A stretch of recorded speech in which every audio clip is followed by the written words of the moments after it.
Hello friends, and welcome to another video of Travel Tech. Now in this video I am going to show you in detail and I'm going to explain to you in detail what are the different indicators which come up on our instrument panel right below on our speedometer and our RPM meter. So there are lots of light on our instrument panel on the dashboard. So many of you might not be knowing the meaning of those and you might be ignoring them. Well, they are very important and you need to know every single one of them. And whenever there is an issue with the car, some of those sensors do tend to light up and you get confused what to do at that time. So if you already know what those indicators mean, you will be in a better position to solve the problem of your car. So right now, as you are seeing on the screen right now, the car engine switch has been turned on. Well, the engine is not on, the car is turned on, and even in your case, when your car is turned on, you are going to see some of those indicators like this. Now there is a steering wheel indicator right there, there is a oil indicator, that is the battery indicator, and this is the emergency brake indicator, that is a handbrake indicator. So these lights turn on when the car switch is turned on and the engine is still off. So what is the meaning of the first light which you are seeing on the left top of the screen, which is the steering wheel indicator? Well, I'm just going to explain it to you what that steering wheel indicator means and what you need to know about that, so that when the next time it comes up while you're driving, you are in a better position to understand what that is.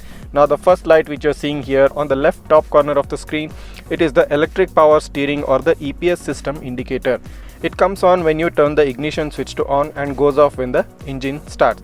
And it comes on if there is a problem with the EPS system, that is the electronic power steering.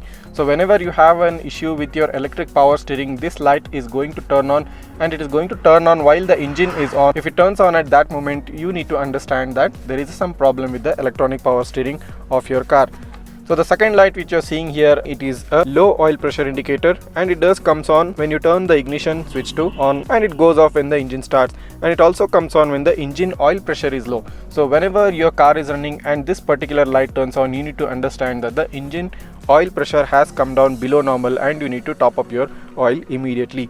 And this is the third light, which is a battery indicator. Now what exactly is that? It is a charging system indicator.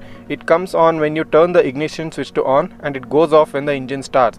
Now it comes on when the battery is not charging properly. So whenever you have a malfunctioning battery or the battery is not charging properly when the car is running, this battery indicator will come up on, and you need to understand there is a problem with the charging of the battery system. Now the last light which you are seeing on the screen right now, this orange colored light with an exclamation mark, that is the brake system indicator, which is with an amber light, and it comes on for a few seconds when you turn the ignition switch to on, then goes off, and it comes on if there is a problem with a system related to braking other than the conventional brake system. If there is a problem with any of the handbrake part or any handbrake system, this particular light is going to turn on. So these are some of the lights which are turned on when your ignition is turned on but not the engine is turned on. And sometimes what happens is there are many other lights even in this panel and right below in this area, and there are some other panels in this area as well. Now there is something which you need to understand about this particular light, and that thing is that it comes up in two colors basically. So one is the red color and the second is the amber color. So right now it is showing in a red color, but on the screen maybe the mobile is detecting as an amber color, but it is showing up in a red color system, and it comes on for a few seconds when you turn the ignition switch to on, and if you release the parking brake, that light is going to go away immediately. So right now my parking brake is initialized. So if I just remove my parking brake, as you can see, the parking brake light has gone away, and if I engage my parking brake back up again, it is going to come back up again. So this is the state where it comes up in a red color light, and it goes off when you remove your parking brake. There are also certain other situations when that particular light comes on, and that comes on when the brake fluid level is low. So whenever that light particularly lights up, you can understand that the brake fluid level is low, and also it comes on if there is a problem with the brake system. And the beeper sounds and indicator comes on if you drive with the parking brake and not fully released. So these are some of the lights which are turned on when you turn the ignition on, but there are several more other lights which are extremely important, and you need to know each and every single one of them. So I'm going to explain that in detail right now. As you might be seeing the logo on your screen, this is the malfunction indicator lamp. This is the most common indicator lamp that pops up in any car. So whenever there is an engine issue, this lamp does turn up on the screen on your instrument panel, and you might be confused what it is. So this is basically a malfunction indicator lamp, and it comes on when you turn the ignition switch to on, and it goes off either when the engine starts off after several seconds if the vehicle did not start, and it comes on if there is a problem with the emission control systems, and blinks when the misfire in the engine cylinder is detected. So basically it detects a engine problem, and it also comes on when there is a problem with the emission control system. So the next indicator lamp which I wanted to explain to you about is the seat belt reminder indicator. Now this comes on and the beeper sounds if you are not wearing a seat belt when you turn the ignition switch to on. Now this is a very common light you might have seen in your car, and it does come on whenever you are not wearing. So as you are seeing on the screen right now, this is the seat belt indicator light. It has come on, and there is also a beeper sound which comes up whenever you are not wearing the seat belt and the ignition has been turned to on, and blinks while driving if you have not fastened the seat belt. The beeper sounds and the indicator blinks at regular intervals. So the next logo which you need to know is the low fuel indicator, and this low fuel indicator, of the name itself suggests, it shows the level of fuel that is left in the car, and whenever there is a very less fuel, this indicator light pops on, and it comes on when the fuel reserve is running low, and it shows up whenever there is 5.3 liters left in this particular car, that is the Honda WRV. So in case you have a Honda WRV, whenever your fuel indicator lamp turns on, you can understand that there is about 5.3 liters of fuel left in the car, and that is when it is turned on. So it does not turn on at the very end, so that it gives you some time and distance for you to travel to the nearest gas station or the petrol station and get your car filled up with either petrol or diesel, whichever it is. Now the next important light is the supplemental restraint system indicator, that is the SRS system. Now you might have seen this name on the steering wheel and of course also on the passenger side. Now this is the SRS airbag, and here it is on the Honda steering wheel, though this is called as SRS. So even that SRS has a logo right on the instrument panel, so as you're seeing on the screen right now.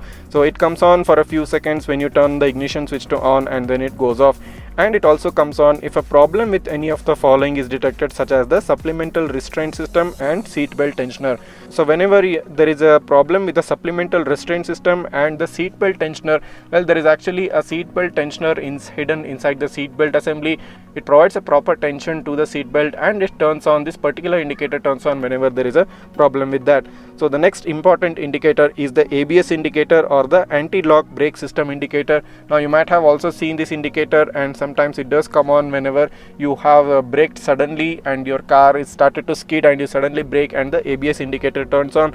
Now this indicator comes on for a few seconds when you turn the ignition switch to on, and then it goes off. Now if it comes on at any other time, there is a problem with the ABS. So if the ABS light comes on whenever you're not pressing the brake, it shows that there is a problem with the ABS light.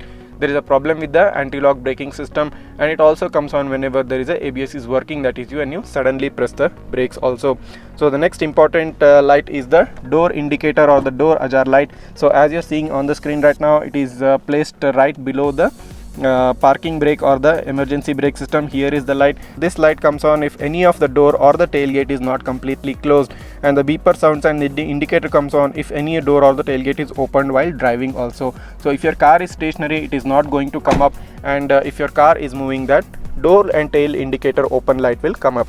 So the next important light which I need to show you is the high temperature indicator light. Now this also blinks when the engine coolant temperature goes up and stays on if the temperature continues to rise. So we have an engine coolant which is supposed to bring down the temperature of the engine. So and there is a sensor which also tests the temperature of this engine coolant. So whenever the high temperature indicator turns on, you need to understand that the engine coolant temperature is going up, and it blinks when the engine coolant temperature goes up, and it stays on if the temperature continues to rise also. So the next indicator which I wanted to explain to you is the glow plugs indicator.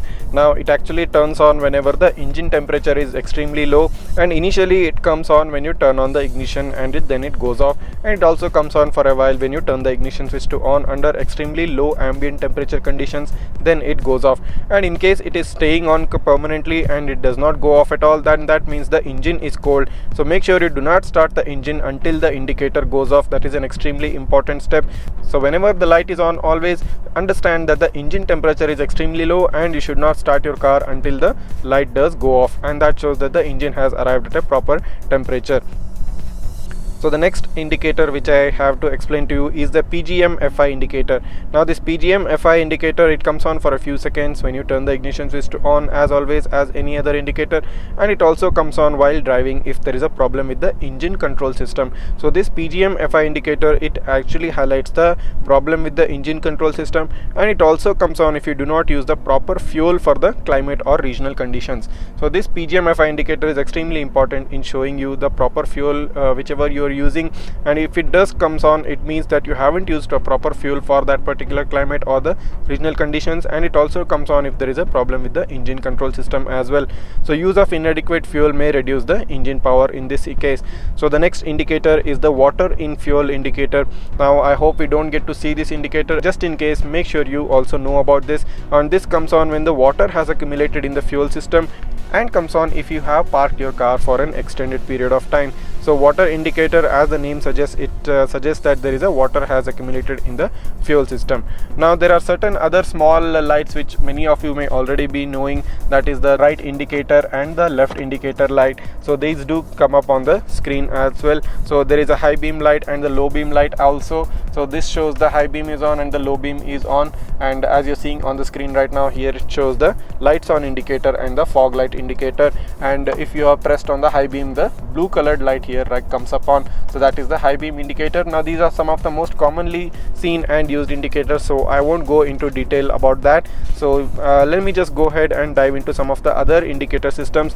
So that is the immobilizer system indicator. So this comes on if the immobilizer system cannot recognize the key information. So as you know, our Honda cars are equipped with the immobilizer system. The immobilizer system is always turned on, and it prevents the theft of the car by anyone else trying to turn on the engine whenever the proper key is not nearby. So it does turn on if the immobilizer system cannot recognize the key information, and it comes on briefly when you turn the ignition switch to on, and it also goes off. So this is one of the safety indicator, which is the engine immobilizer system indicator. So there are several other indicators as well, and as you're seeing on the screen right now, this is the cruise indicator, cruise main, and there is a cruise control indicator. This comes on whenever you are using the cruise control. And there is a keyless access system indicator. So as you can see, this comes on for a few seconds when you set the power mode to on, then goes off, and it also comes on as soon as a problem is detected in the keyless access system or keyless starting system. So keyless access system indicator turns on whenever there is a problem with the keyless access system. So the next indicator which I have to show, which I wanted to explain to you about, is the starter system indicator. Now this comes on if the starting system has a problem.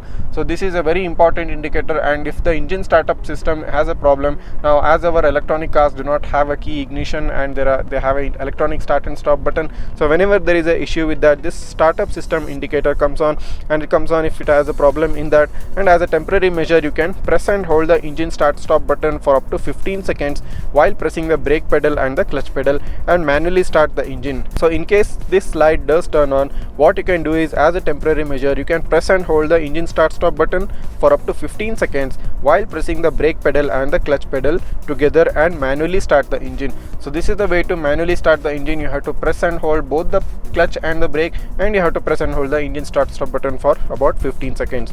So the next indicator which I have to explain to you is the rotate wheel indicator, and it comes on when the steering wheel is locked. So whenever the steering wheel is locked and you are not able to turn the steering wheel, this particular rotate wheel indicator turns on, and if you want it to go away, you have to move the steering wheel left and right while pressing the engine start stop button. So these were some of the basic indicators which show the condition of your car, of your engine, and various other parameters of the car, and provide you valuable information regarding the status or the condition of your car.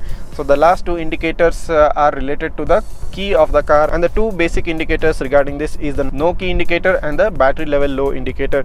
And the no key indicator, it appears when you close the door when the power mode is on without the keyless remote inside the vehicle. So if you just turn your car on and you take your key with you and you lock the door inside, the no key indicator does come up on the instrument cluster. So and lastly, this indicator comes on whenever the battery of your key is low, and appears when the keyless remote's battery becomes extremely weak and the signal detection becomes very less and very faint. So this indicator comes up giving you an indication that you need to change the battery of your car key. So these are some of the important and almost all of the indicators which are available, which are shown on our instrument panel.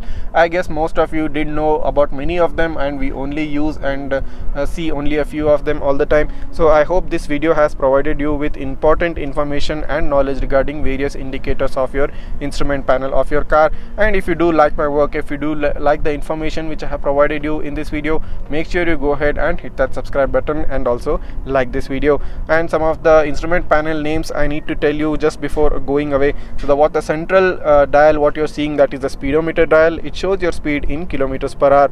And on your left, this is the tachometer, and this shows the number of engine revolutions per minute, that is the RPM. And the ambient meter is the colored lightings next to the speedometer, and it changes color to reflect your driving style. And the green shows that it is a fuel efficient driving, and blue green it shows moderate acceleration, deceleration, and a proper blue shows the aggressive acceleration and deceleration. The ambient meter color changes in according with your brake or accelerator pedal operations.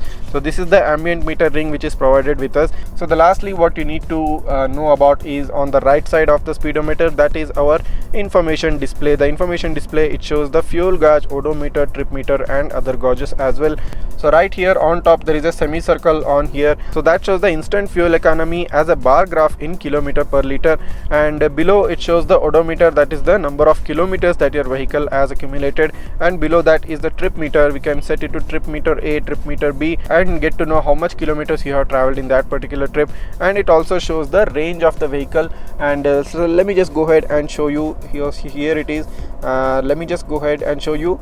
So this is the range. So this range actually shows the approximate distance to which your car can travel with the amount of fuel that is remaining in your car. And it also shows the average fuel economy in this. So as you're seeing on the screen right now, it is showing about 17 kilometers economy. So that shows the mileage of your car, how much it has traveled and how much fuel it is using. Based on that, it makes a calculation. It's not always accurate, it's plus or minus 2 or 3 kilometers. So that's what it shows. And lastly, below your trip meter, it also shows the outside temperature, that is the ambient temperature outside in Celsius degree. Lastly, below the temperature, it shows your fuel gauge. So this shows the amount of fuel that is left in your car. And of course you also get a low fuel light, which I explained earlier. Some of you might be wondering how the car calculates the temperature of the outside. Well, the temperature sensor is in the front bumper. The road heat and exhaust from other vehicles can also affect the temperature reading when your vehicle speed is less than 30 kilometers per hour, and it may take several minutes for the display to be updated after the temperature reading has been